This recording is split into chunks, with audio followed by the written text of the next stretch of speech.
ассалому алайкум шунавандаҳои арҷманд.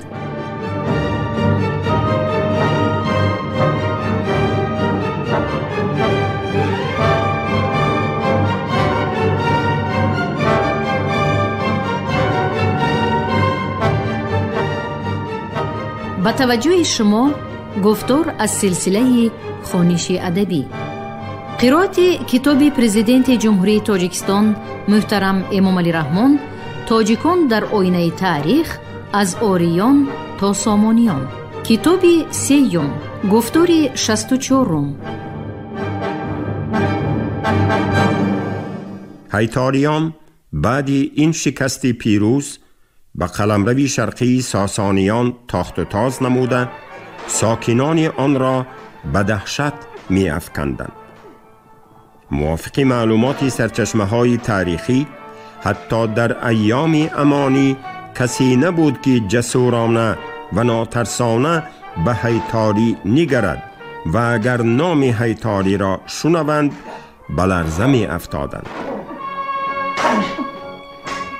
ҳуҷуми сеюми пирӯз ба кишвари ҳайториён ба поёни умраш соли 484 рост омад. мувофиқи маълумоти яке аз иштирокчиёни ҷанг Лазар Парпетси, пирӯз роҳи набардро пеш гирифт, аммо сипоҳиёни ошуфтааш гӯё ба ҷанг нею ба истиқболи марг мерафтанд. پادشاهی هیتاریان پیروز را به بدعهدی و مرزشکنی عیبدار نموده او را از جنگ بازداشتن خواست، ولی پیروز در جواب با گستاخی گفت با قسم این سپاهیان سیرشماری که شما در اینجا دیده ایستاده اید همراهتان جنگیده شما را نابود می کنم. به قسم دیگرش باشد امر می دهم که خاک زمین شما را کشانیده با آن دریا و خندقهای کنده اتان را پر کنند.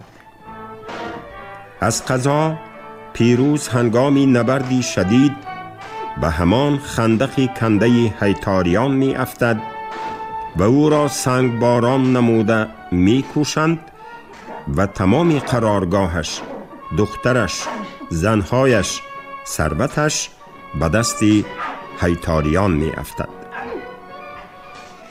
بعد این شکست مدهش و پرفاجعه هیتاریان مرو، هرات و تخارستان را پر ضبط نموده به دوش ساسانیان تاوان گران جنگ را بار می کند. هنگام حفریات‌های باستانشناسی در آسیای مرکزی بسیار سکه های پیروز یافت شده اند که در آن نشانی هیتاری ها بوده از پرداختن تاوان گران جنگ گواهی می دهند. ایران ساسانی که از هیبت آن امپراتوران مغروری روم به دهشت افتاده بارها در پیش شاهنشاهان آن به زانو فتاده بودند، از طایفه نبرد پیشه و سلحشور هیتاریان پی در پی شکست خورده ناچار با آنها تاوان زیادی جنگ و باج می دادند و شرطهای گذاشتهشان را می پذیرفتند. علاوه بر این شکست های مدهش در دوره حکمرانی پیروز وضع داخلی کشور خیلی بد شده، قحطی و خشکساری پی در پی 7 ساله مردم را به حد نهایی قشاقی و کمبغلی آورده رساند. به قول طبری بر اثر خشکساری باران باز ایستاد و از زمین نبات نروید، چون از قحطی 4 سال گذشت اندر دست خلق چیزی نماند. پیروز انبارهای سلطنتی را کشاده از روم و یونان و هند غله وارد نماید هم در پیش این خشکساری مدهش و قحطی عاجز مانده بود و پیروز از وجه نپرداختن تاوان جنگ به پادشاه هیتاریان پیغام فرستاد و ناچار راه میدان نبرد را پیش گرفت. لشکرکشی‌های بی‌براری پیروز به مقابل هیتاریان خزینه دولت را خالی نموده، بر دوش خلق به خصوص کشاورزان و پیشوران باری اندازی گران را افزود. تاوان جنگ هر ساله که ناچار می بایست به هیتاریان بپردازند بسا سنگین و کمرشکن بوده، بر بالای خشکسالی شدید احوال اجتماعی طبقه های پایانی اهالی را خیلی وزنین و طاقت فرسا می کرد. با همین شکوه و عظمت امپریای ابرقدرت ساسانیان با شکست های پی در پی و مرگ پیروز رو به تنزل آورده، وضعیت اقتصادی، احوال اجتماعی و نظام سیاسی مملکت رو به کسادی نهاد. محقق ورزیده تاریخ دولتداری کوشانیان و هیتاریان تریور در اثرش کوشانیان، خیانیان و هیتاریان مطابق سرچشمه های ارمنی عصرهای 4-7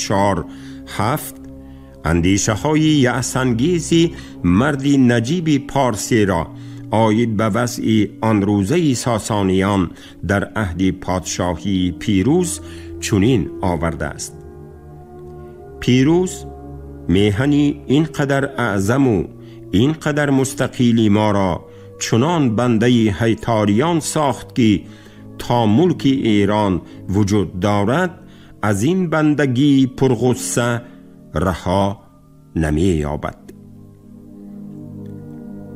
همین طریق هیتاریان چون وارث واقعی کوشانیان در ماورای رود آموی و سیر تدریجاً امپریای توانایی تأسیس داده، نه تنها مرو و هرات و تخارستان بلکه قسم قلمرو ایران شرقی، بدخشان و افغانستان، ترکستان شرقی، ترفان و قاشغر، واحه‌های سیند و هند و ارومچی و قراشر را ضبط نموده به پشتیبانی راهی بزرگ ابریشم و سیاست بزرگ جهانی راه یافتند.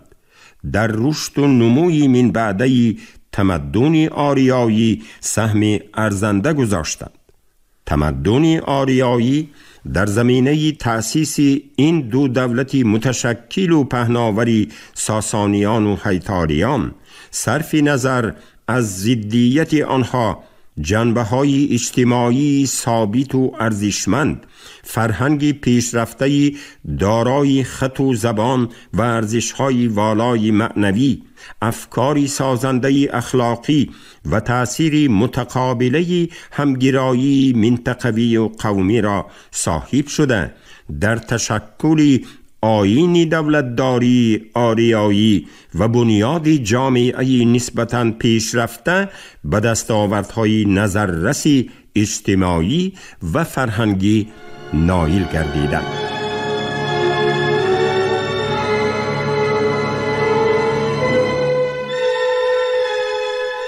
شکوه و عظمت هیتاریان و عامل‌های تاریخی پیدایش قومی و اتنیکی آنها.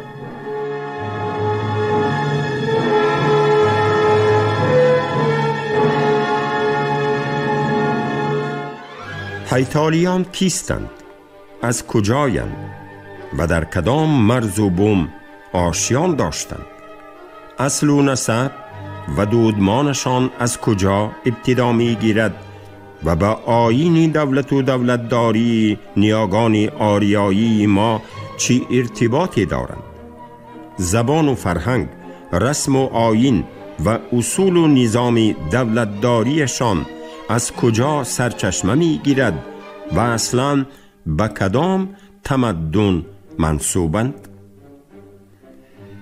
چندی است که به این سوالها پاسخ می جویم و از تشویش‌های روزافزون کاری لحظه فارغ شده چندین کتاب‌های خرد و بزرگ تاریخی را ورق گردان می کنم.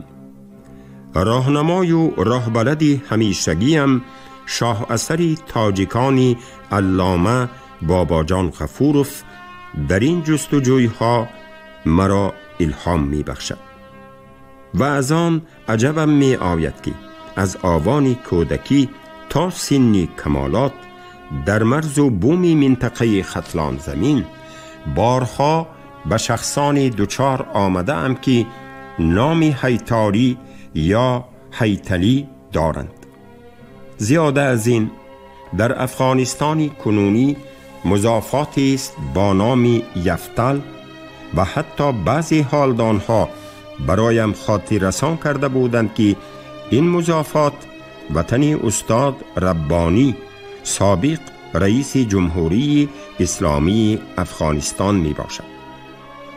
برخی از دانشمندان هنگام صحبت از نام طایفه هیتاریان پیدا شدن نام خودتلان را نیز برایم یادرس نموده بودند، چون در تدقیق سرنوشت تاریخی نیاگان آریایی تاجیکان در ماورای ورارود و آسیای مرکزی تا اینجا رسیدم و به پیدایش و تشکل دولت و دولتداری هیتاریان از منظرگاه عمومی تاریخی نظر افکندم، از شناخت ریشه های اتنیکی و عامل های پیدایش و تشکل طایفه هیتاری ها کناره جستن در سنت علم تاریخ شناسی روا نیست. هنگامی آموختن تقدیر تاریخی دولت هیتاریان از آن عجبم آمد که چگونه آنها توانستند شاهنشاهان توانای ساسانیان را بارها شکست دهند و در طی قریب 100 ساله به خصوص هنگام سلطنت پیروز و پسری او قوباد این امپریه ابرقدرت را به دادن تاوان جنگ و پرداختن خراج وادار نمایند.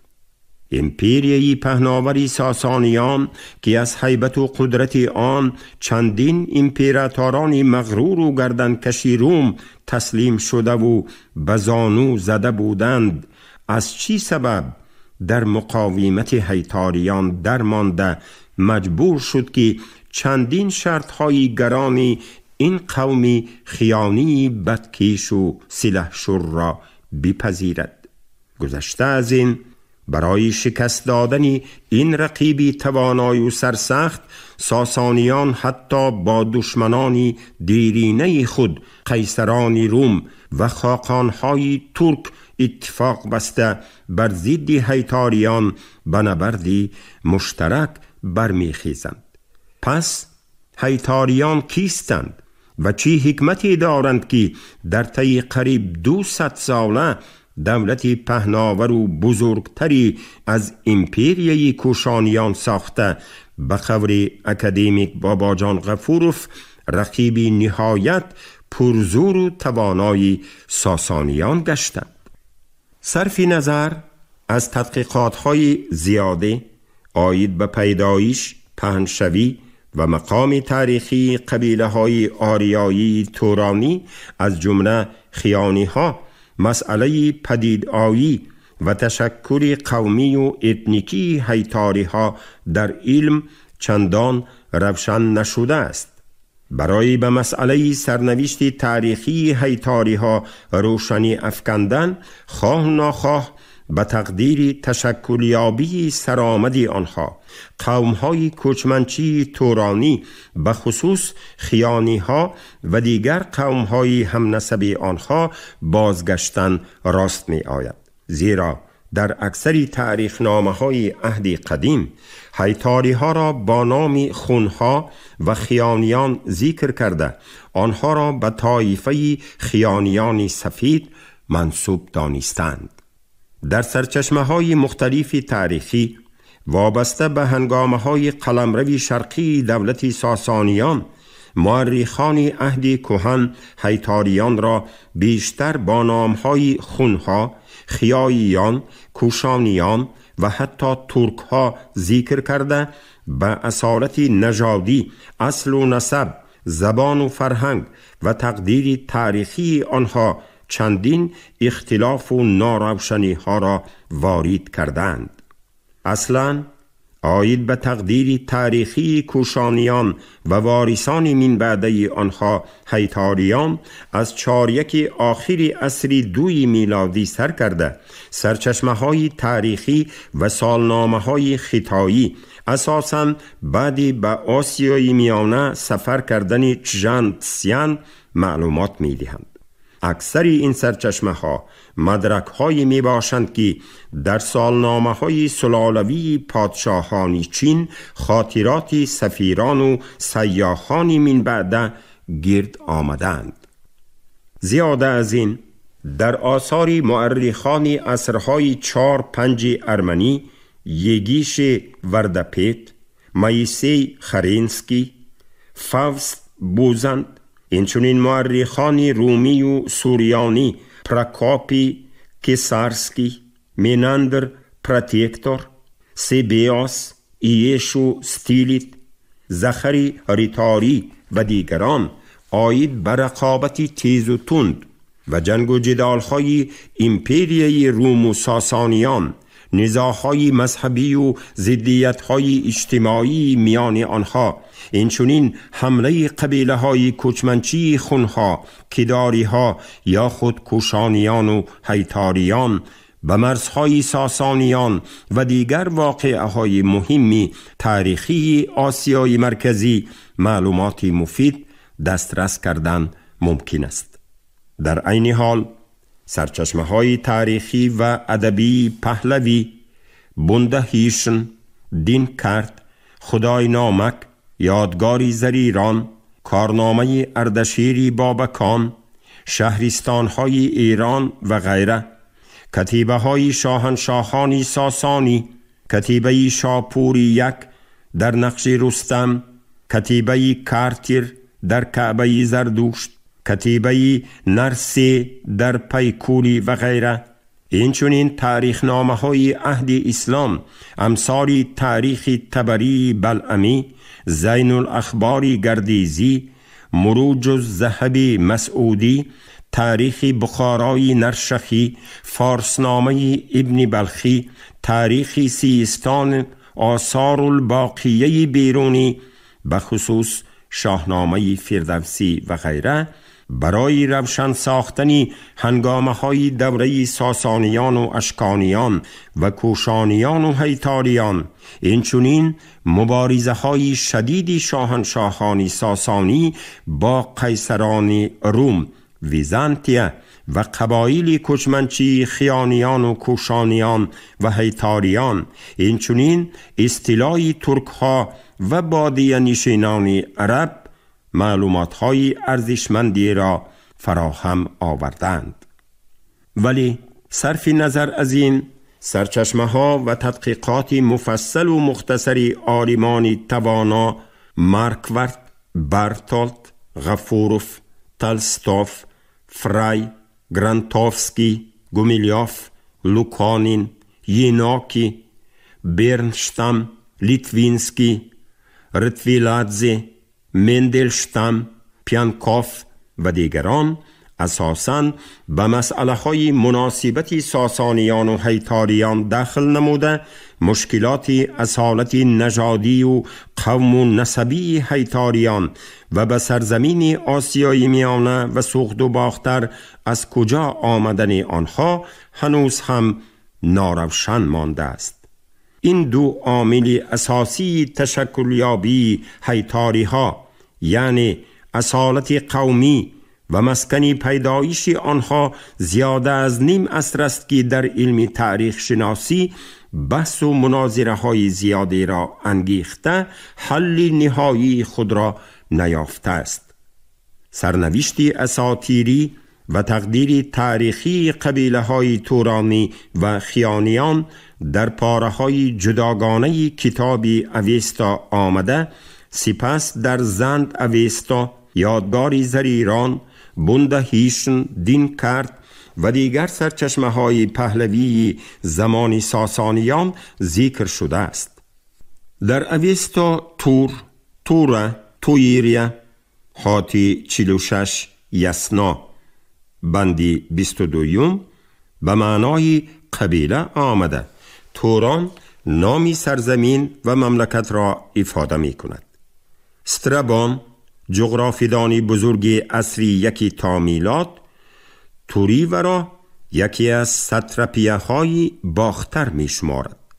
یکی از پژوهشگران شناخته جغرافیای ایرانی باستان، مارکورت، قبیله های تورانی را با قوم مسگیت ها یکی می داند. ایران شناسی ورزیده ابایف قومی تور را در اویستا قومی سکیف معنی داد کرده است که آنها قبایلی یاد شده سکایی در کتیبه های داریوش می باشند. بنابر متن اویستا، تورانیان از قبیله های سکایی محسوب شده در عهد آریایی دوران اویستایی آنها از قوم های گوناگون عبارت بودند. قابل به یادآوری است که مطابق روایت اویستا نه همه اقوام تورانی برای آریایی های عهد اویستایی دشمن و بیگانه و دیو پرست خوانده شدند.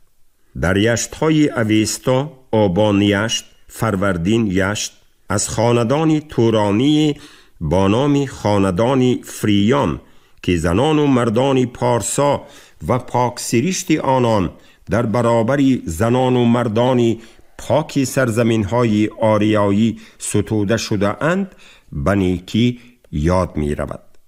خانواده فریان بر اساس همین روایت اویستایی در چندی از آثار دینی پهلوی نیز ستایش می شود. یعنی این قوم و یا خاندان تورانی برای آریایی های جامعه اویستایی همکیش و همتبار می باشد.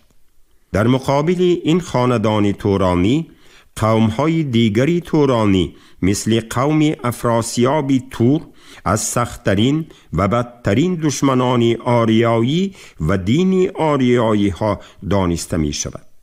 همچنان که می بینیم یکی از دلیل های خصومت میان مردمان آریایی و اقوام تورانی هجوم های پیوسته این قوم چادرنشین و بیابانگرد تورانی به سرزمین های آریایی باشد. علتی دیگر اختلاف دینی و مذهبی آنها به شمار می رود. نام سرزمین اقوام تورانی در آثار زمان ساسانیان در دو شکل، توران و توریستان، ذکر و شناخته شده است. بنابر آثار تاریخی پس از زمان ساسانیان، سرزمین توران در روایت‌ها و داستان‌ها به قومی بیگانه چون ترکان منسوب دانسته شد که این اشتباه و گمان با برخورد میان ترکان کوچنشین و ایرانیان ارتباط دارد. هنگام تدقیق مسئله پیدایش، پنجشوی و مقام آریایی های تورانی در روند دولتداری و تاریخ خلقیت های آسیای مرکزی در کتاب دویومی از آریان تا سامانیان آید به تقدیر تاریخی ایرانیان و تورانیان چنین آورده بودند: جنگ بین ایران و توران در تاریخ بشریت یکی از شدیدترین و طولانی ترین نبردهایی است که در طول هزار سالها تار و پودی هستی این خلقیت های آریایی نژادی همزبان و هم قسمت را فرا گرفته آغازهایش در کتاب مقدس اویستا با آب و رنگ شیوای اساطیری به جلوه آمده است. تاریخ بشریت از ابتدا تا امروز این گونه نبردی شدید، طولانی و پرحوادث خلقیت‌های دیگری را یاد ندارد که هم در لباس اساطیر و روایت و هم در روندی واقعیت تاریخی در طول هزار سالها بارها خاموش گشته و از نو علنگ گرفته فرجام نهایی خود را نیافته باشد. این تلاش و ضدیت‌های آشتیناپذیر قبلا از جنبه‌های اساطیری ابتدا یافته، چون اختلاف شدیدی میان روشنایی و ظلمت، نیکی و بدی و هرمزد و اهریمن، چون دو انگیزه‌ای با هم دشمن به ظهور آمده، درگاتها، یشتها، ویدیودات و دیگر قسمت‌های من بعده اویستا با مرور جریان یافتن واقعه‌ها ماهیت نیم تاریخی و تاریخی کسب می‌کند. ضدیت قوم‌های ایریا و تویریا در آوان خروج افراسیاب بر ضد منوچهر که هر دو نبیره فریدون بودند اوج گرفته، بر اثر این ضدیت‌ها پایتخت کیانیان، شهری آوازداری بلخ، بارها خراب می گردد. افراسیابی تهمتن و چابک سواری تورانی موافق معلومات تاریخی تبری بلعمی، زین الاخبار گردیزی، مروج الذهبی مسعودی و شاهنامه فردوسی در چندین نبردهای شدید بر لشکری منوچهر پیروز گشته، درفشی کیانی را می رباید و آزادگان آریانا را به عقب نشینی و ناکامی ها دچار می سازد. تورانیان رقیبی توانا و نیرومندی قبایلی ایرانی بوده، آنها را از خاستگاهی اجدادیشان تنگ کرده، در کشوری آریانای زیبای و پهناور جنگ و کینه‌توزی ها و خونریزی های شدید را می انگیزند. منوچهر بعد چندین ناکامی ها در نبرد ضد افراسیاب مجبور می شود که وطن اجدادی را ترک نموده رو به قلمرو خراسان و تبریستان آرد. بعد کارزار و نبردهای طولانی و قربانی‌های بیشمار، عاقبت منوچهر و افراسیاب به قراری رسیدند که میان سرزمین ایران و توران سرحدی بینهند و هر کدام با قوم و قبایل خود در کشورش پادشاهی نماید. حدود خاک ایران و توران موافق پیمان آنها از روی فاصله پروازی تیر معین می گشت که از کنار قلمرو ایران شهر افکنده می شد. منوچهر از میان یلان و تیراندازان آرشی کمانگر را انتخاب نمود.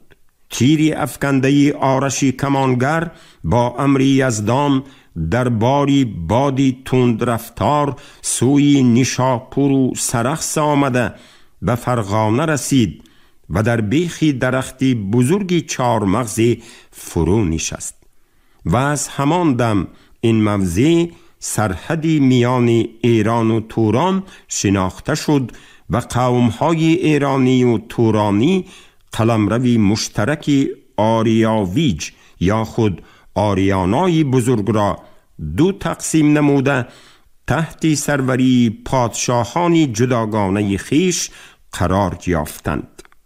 این روایت از سرچشمه های پهلوی زند اویستا و بندهیشن سر کرده تا 10 تاریخ نامه های عهد اسلام از جمله تاریخ تبری بلعمی، مروج الذهبی مسعودی، آثار الباقیه بیرونی، فارسنامه ابن بلخی و گذشته از همه در شاهنامه فردوسی با تفاوت‌های کم و بیشی جزئی آمده است.